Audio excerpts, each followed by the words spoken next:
After the depressing end of last season by losing in the Champions League final, I'm ready to go for one last try at this save. And I'm going to cheer myself up the only way I know how, by spending an excessive amount of money. But this year, they've been conservative. Only £100 million? I mean, I have already spent 40 million of that. But come on, that is not enough.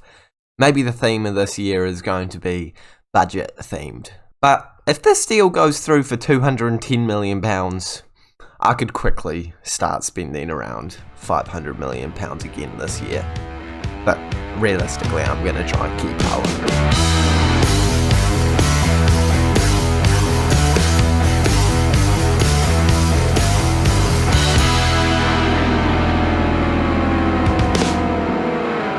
Hey guys, and welcome back to the 37th episode of the FM21 Manchester City Road to the Champions League save with me, Raxo FM, where today it is the start of the transfer window. It's a transfer special and it is the start of our final season of this save. Let's hope that we can actually get this one across the line and win the Champions League. But before we go into this episode, make sure that you do smash the like button so that we can reach incredible targets in this season and actually win the Champions League. Subscribe to the Rex FM YouTube channel if you're new around here too.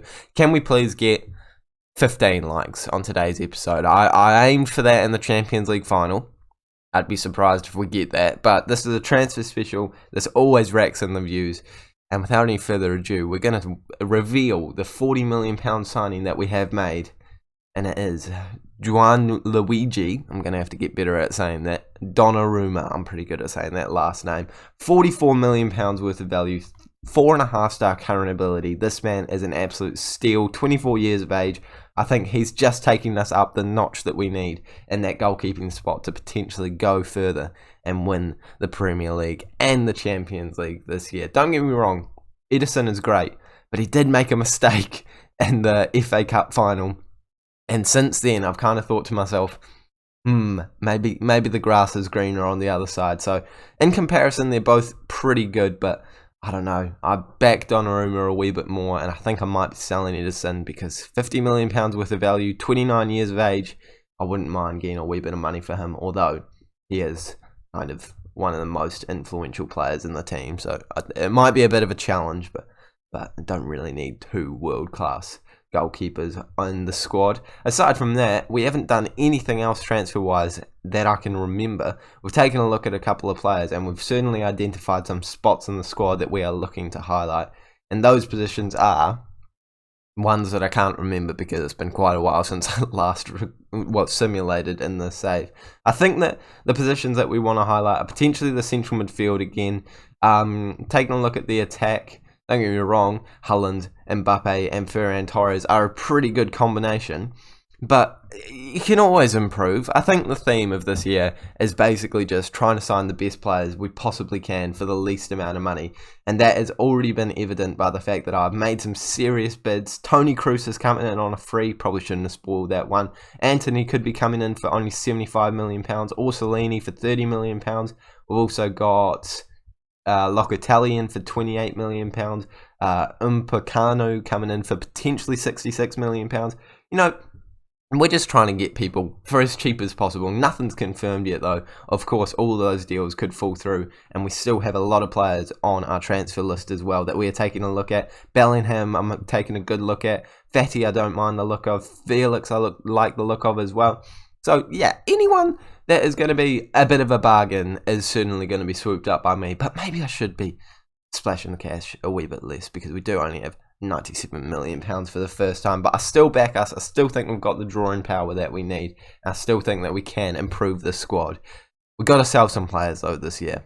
And again, a challenge has come my way and I'm going to have to find a way around it. I don't know who I want to get rid of, but we'll have to get rid of someone. So strap up, get ready for a wild ride. I mean, right now it looks like we're only going to be spending like £150 million, but based off the title of this video, I imagine it probably says something like £300 million spending spree. So yeah, well, you'll know how much I spend. Well, there's a first time for everything, boys and girls. I've done like 2 recordings and they're both corrupted. It's not looking good for me right now, but I've simulated a significant amount since last time we saw each other. I think we were back in What's the month before July? June. We're back in June. We're like nearly out of July now. I've made a lot of signings and a lot of sales, and I've already told you about them, but they're just, corrupt. That's what happens when a video corrupts. So we're going to have to take a stroll down memory lane and take a look at the deals that I did. We did eventually sign Locatelli for £28 million. I am stoked with this signing. A very cheap central defensive midfielder with room to improve, great stats already. I don't think that 3-star current ability shows the complete story because he's got the exact stats that you need for a deep line playmaker. I think he is going to be an absolute star for us. Another Italian, Orsolini, has been signed for £30 million. And how I am signing a player with 4.5-star current ability for £30 million is absolutely beyond me. If you compare him with other players in our squad, for example, your Jack Grealishes of the world, playing in similar positions, he's got a wee bit more about him than Jack, and I think he's going to be a pretty important player on the bench for most of the season. Look, I've got too many good players. That's a big issue going on right now. As far as sales have gone, we've gotten rid of a couple of players, most notably being... No one on here. Okay, no, they all happened in the next window. Okay, let's take a look at the next window. We did end up signing Tony Cruz on a free transfer. I'm not sure if I ever told you about that, but I got this deal done ages ago, so he's going to be a great rotation option for us. Signing him on free, still got bags of ability. His physicals haven't gone completely downhill yet, although they're not looking incredibly flash, but they're certainly still not horrendous. And I think that technical and mental ability he's got is going to help us in absolute spades. We've lost a lot of youngsters to free transfers, unfortunately. We got £1.1 million for this man that we're never really going to use. And Rodri has gone for £58 million. Now, this is a wee bit of a loss from what we got him, but he's never really broken into our first team. And with that amount of value, with only, how much transfer? We had like 50 mil or something. I thought this was a deal that we needed to get across the line. If you compare him to Locatelli, they're pretty similar. Locatelli is a wee bit better in vision, attacking, and physical, so he's more versatile, I guess you could say. I'd say I prefer Locatelli slightly just for his age and his ability to be more versatile. But Rodri was a great player for us so long, and we'll take the £58 million. We've got rid of Bryune on loan. He's gonna progress even though it's the last season and it's not really important. And I've also managed to get rid of a lot of youngsters for some really tidy fees. I'll quickly go through them. This man has gone for £7 million to Galatasaray. I've gotten rid of Illich for £20 million to Bayer Leverkusen. I'm very happy with that one. This man has gone for £7 million to Nice. We've gotten rid of Taylor Harwood-Bellis for £9.5 million. Couto, who's a man I didn't even know existed, for £8 million. And now we're going to the big deals. Gabriel Barbosa has gone for £27.5 million. A very tidy profit for a player that was never incredible for us. Kind of just sat on the bench. And I'm very happy with that fee that we've managed to achieve for him. Probably could have gone a wee bit more, but hey, you live and you learn. Kulu has also left the club, and that is because of the signing of Orsolini. It's unfortunate that we have actually lost £2 million on the man, but to get to use him for a year, wasn't a bad player, test him out. I don't think that's a terrible fee to get for him at all. If you actually compare him with Orsolini, they're fairly similar players, with Kulu just edging him on some vision, technical, and physicals. But if you actually break it down to the attributes page, they're pretty similar players. Like first touch a wee bit on Kulu's side, crossing a wee bit on Kulu's side. But you've got 12 on average here for Orsolini, 13 here on average for Orsolini. And Kulu's just got a wee bit more about him physically wise. But I think it's a pretty good trade-off. £30 million for Orsolini and £63 million for Kulu. And that does now mean we have £146 million in the bank account, boys and girls. I have not made enough signings though.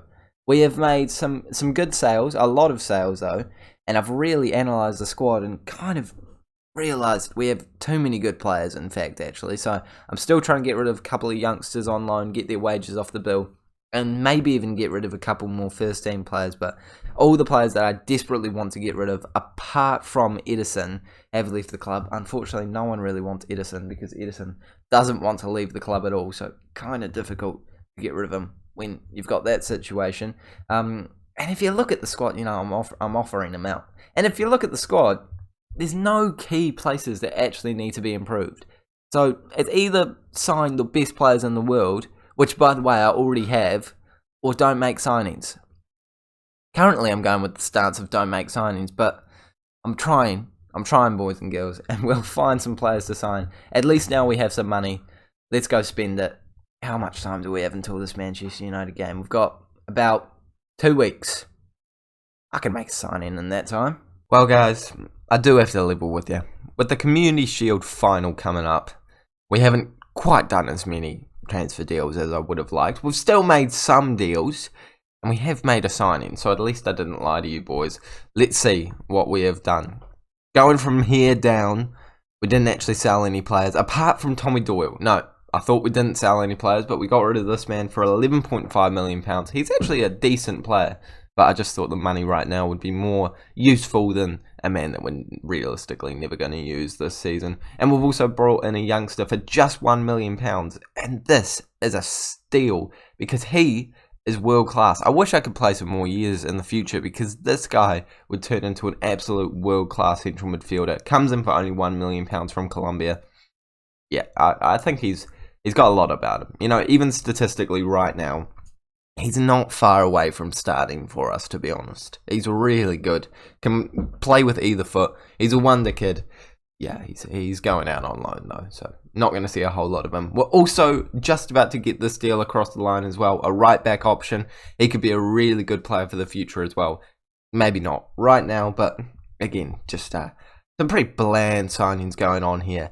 And it's unfortunate that I haven't been able to identify some more players that I do want to bring in. But before I end this episode, before I disappoint you guys too much, I can tell you right here, right now, that I am working on a £95 million signing. Now, it hasn't quite gone across the line yet, but in the start of next episode, well, not the start of next episode will be the Community Sheild final.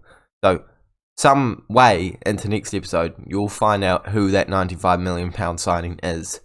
But I just couldn't get it done in this episode. This has got to be the most historically short transfer special I've ever done, and got to be one of the blandest. You know, I only ended up spending £1 million there, and what, like 50, 60, £110 million. So I can't exactly act like I've spent £500 million this time, but I have brought in a lot of money. So at least we've gotten rid of the dead weight, got some money into the bank account, and now we can start spending the money.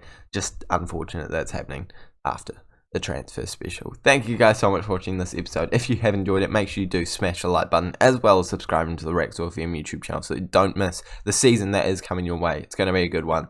Hopefully we win the Champions League. Thank you guys so much for watching once again, and I'll see you all later.